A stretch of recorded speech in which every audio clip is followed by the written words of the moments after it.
Head teachers Nicky Rosewell from Grange Middle School in Harrow and Eileen Ross from Herbert Morrison Primary in South London have adopted very different approaches to behaviour management. Who's naughty? Eileen uses assertive discipline, with happy and sad faces leading to cumulative rewards and punishments. That's right. While Nicky has introduced transactional analysis, which tries to develop children's emotional literacy and get at the roots of their bad behaviour. We showed our programmes to Nicky and Eileen, together with Andy Miller, who trains educational psychologists at Nottingham University, and Giles Barrow, a consultant who favours the transactional approach. Feeling that he was the victim. Well, I thought both schools were really courageous for engaging in this project. That was my first thing. I found both pieces really useful insights into both approaches. And what I found most important was that it was a real congruity between what people believed about children and about teachers and about learning and what they were doing. Both of you have been really angry and you were fighting. So can you go and stand where you think you were when you were fighting? Both of you. Actually go and stand on it, Zubair, that's all right. I'm very sympathetic to TA as a psychotherapeutic approach with adults. I did wonder, though, I think along with you, when I started watching the film, I thought that the terminology grated a bit to me, hearing this kind of language in a classroom. But I don't think there's anything that says you have to use that language. It's no, the, well, I don't the think theory. You need and to. I mean, it's one of the things that we talked about, not just with the ego states, but when we were in the process of training, about giving teachers a language to be able to use, being able to say to the child, I can see it's really hard for you at the moment because you would like to be doing that. We're trying to give an understanding of where the behaviour comes from, the sorts of choices that we have, how we can build successful relationships, and we may not see that whilst children are at Grange. See, I see this as two different systems. I see the assertive discipline as a tool to empower teachers to actually have their needs met within the classroom, which is maximising learning time for all children. And I see the TA side as another aspect to a behavioural management system, which is conflict resolution. So that when children do argue, when they do fight, when they are those 5% that nobody can ever reach, when you get that, you're teaching them a different way of solving their problems. And I think I picked up with you said your year 7 wouldn't have responded to a happy side or a sad side, but they would have responded to an assertive teacher who said, no, this is what we're going to learn today, this is what we're going to do, this is how we're going to do it. Okay, by the count of 3, everybody listening. 1, well done, Imran and Amador. 2, 3. I think there's a problem with assertive discipline type approaches in particular as a type of behavioural approach, and that is to do with that right-hand side of the list on the board. The danger is that negative comments put up in public generate the emotion of shame, and lots of things happen as a result of shame. One thing that might happen is kids go quiet, so we might think the behaviour policy is working well. In fact, what we've done is sown shame. When I changed the seating, then it meant that they had nowhere else to focus but me.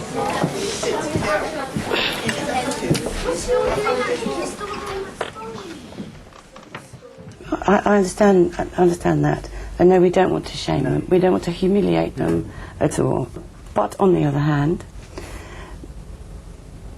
everybody needs to see that the child has made a choice during that lesson, and that's what happens when you make that choice. And so that's where the fairness and the consistency is applied, and that's where the children understand. And I agree with you. We used to have good and bad. Well, they did when I first came here. But it's happy and sad. About that, yeah. I changed it to sad because it is sad. If somebody feels that they have to throw a book across the room because they don't want to do that. And it's a very good modification, I think, going away from bad, which is clearly full of moral judgment, to sad, isn't it?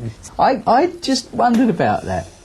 I really did wonder. We're using two quite powerful words there, referring to two quite powerful emotions, one of happy or joy, and also one of sad. And I thought it might be a bit more straighter if it was actually right and wrong. Because essentially that's what behavioural approaches are about. I don't think that's right either. I don't think that's right either, right and wrong. Why wouldn't you think it was right? Far too heavily moralistic. Yeah. But absolutely, and I'm suggesting that no approach isn't moralistic. All right, well, it is underwritten if you're going down by the route, some beliefs about the way the world works. Okay, well that's fine. If you're going down the route of trying to get the terminology right in Eileen's setup, what about appropriate for the classroom, not appropriate for the classroom? Nothing to do with the morality of the person. It's just we're in a rather strange place here. There are 20 or 30 small people and one large person in here. Doesn't happen anywhere else. The large person's in charge. The small people, by and large, got to do what they're told. No one else in the world works like this. In here, this is how it works. And I was thinking there could be some confusion about using happy and sad when those things go on. Who's happy and who's sad? Yeah. Where's that coming from? Who's determining that those are the, if you like, the feelings or the emotions that underpin it? Because someone's made a judgment there, and I'm not saying a judgment shouldn't be made, but someone has made a judgment there about defining what happens when a child does throw a book at an inappropriate time. There are some problems with behavioural approaches in general, I think. Whatever package they come in terms of assertive discipline or even golden time and many other variations. And one of the problems is the evidence is now stacking up that extrinsic motivation, in other words, doing something so you'll get something from somebody else, only takes kids so far and doesn't make them intrinsically motivated to work at school, to enjoy school, to extend themselves. And I think what you're trying to get at is an intrinsic motivation whereby people are aware, young people are aware of themselves, and by being aware of themselves, therefore are more at home in school and are more at ease with themselves in school and therefore are more likely to learn. I agree with what you've said, but I think that with your citizenship, your PSHE, your racism, your bullying, your whole school ethos, the whole culture of the school adds to the behaviour management. You're talking about educating the whole child with an exciting and invigorating curriculum that gives them the self-esteem to want to do well. The finding occurs over and over and over again that with behavioural approaches, behaviour doesn't generalise, as psychologists call it. In other words, you can get it right in this room, and you can't necessarily expect it to be right in the next room or out in the playground or somewhere else outside the school. And that's the problem about the extrinsic and the intrinsic motivation that I was talking about before. I don't know whether you remember, you said to me about the way the children behave in school and the way you see them behaving out of school. Yes. And you said that there is a difference between that. My hope is that there isn't a difference. I think what you're after is to have an intrinsic motivation that carries around with the child rather than seems to be, if you like, more environmentally contained in a particular classroom or a particular school. Yes, but I don't want you to think that I just want children to behave in my class for my teachers so that they learn and they can do what they like outside. No, I don't think that's not my aim. That's not the vision we have for our children here.